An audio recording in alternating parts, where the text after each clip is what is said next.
right, babies. It's that time again. Oh, yeah. We had a decent sleep last night. I'm assuming. Because when I woke up, I was like, is this AM or PM? Because my sleep has been a little erratic lately, just to say the least. But of course, it is morning.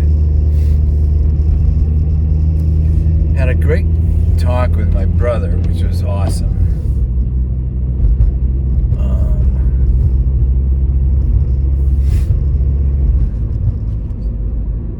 And the reason he called, he said, God told him to call me. And I think he heard correctly, because we had a nice talk.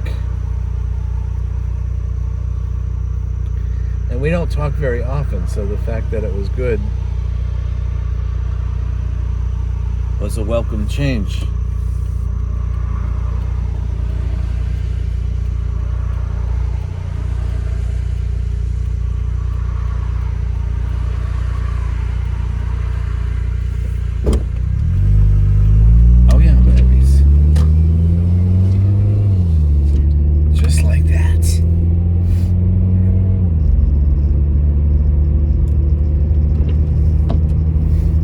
I got off of my SSRIs, I've had many memorable dreams, so I don't know what's going on, but I'm not recalling what I've been experiencing, because while I was on them, which was just a couple of months, gave up on it because of the side effects. I figured, if this is the best you can do, Jesus and I can do better. So bye-bye, because the side effects were so obnoxious. Interrupted sleep being one of them. But yeah, while I was on them, and then when I got off of them, there were a lot of vivid dreams, but now I guess because it's been several weeks, I'm not noticing anything. I don't remember my dreams at all. Whereas before, oh my goodness, they were vivid and memorable. But I'm not going to analyze my dreams right now, even though I'm very much a fan of Carl Jung.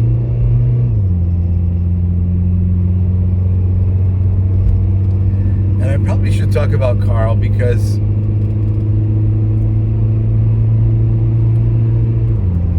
not only because I'm a fan, but because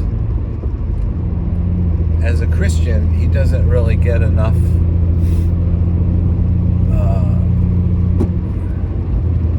acknowledgement for his work, and I really think he should, and that is regarding his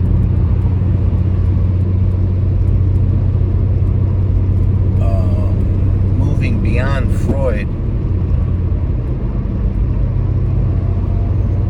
and just focusing primarily on the life of the subconscious.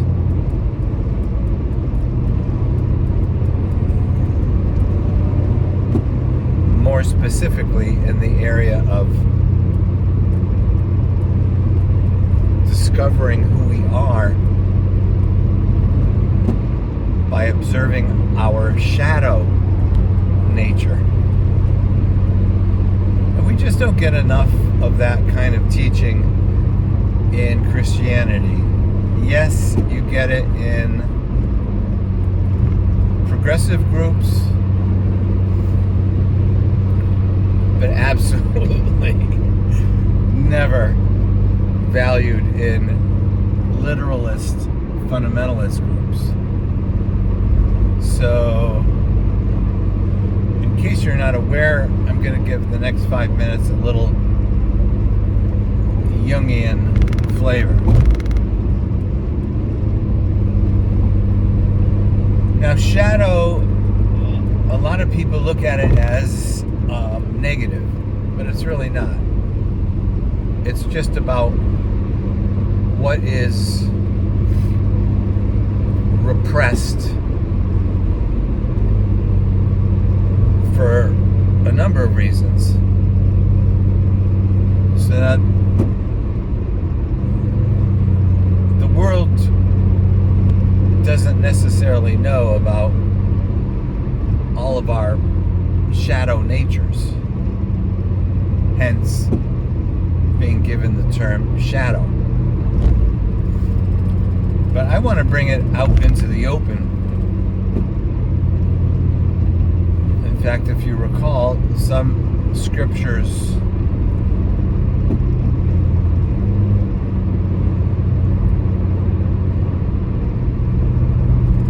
prophesy about,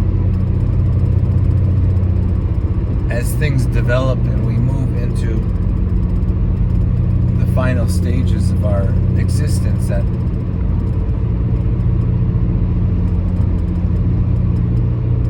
all those things that are hidden will be brought out into the open.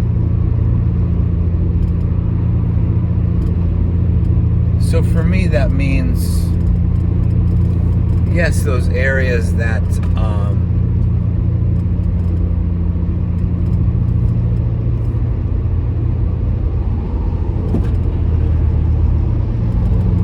have been hidden for years, if not generations, regarding our own journey.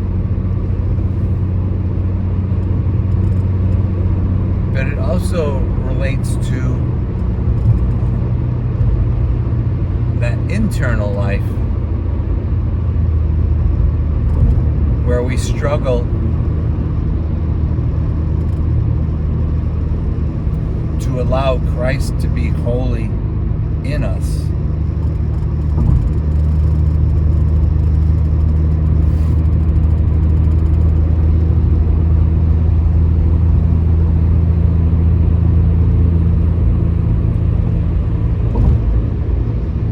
And so let me explain why the shadow is not so negative.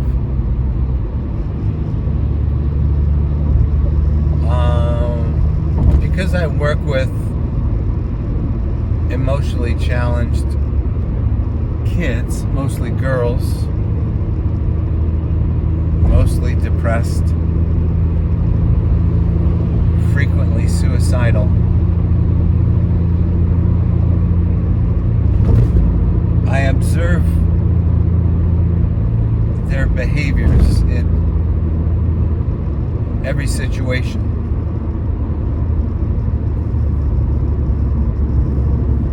And so, for instance, you might see someone acting in a disruptive way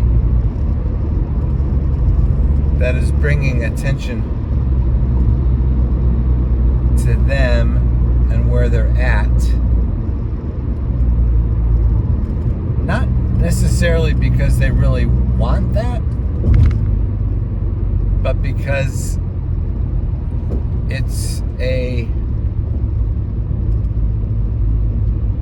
reflection of what's going on with them internally.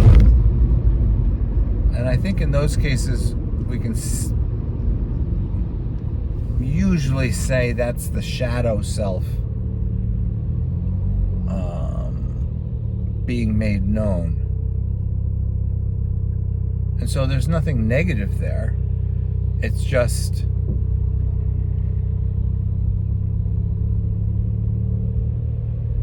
they don't have the skills to keep it at bay, and it ends up being something that's added to the environment that now everyone has to deal with.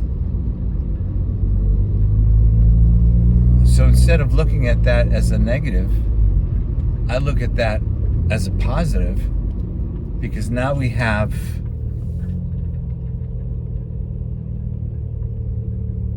evidence of what's really going on, and we can deal with it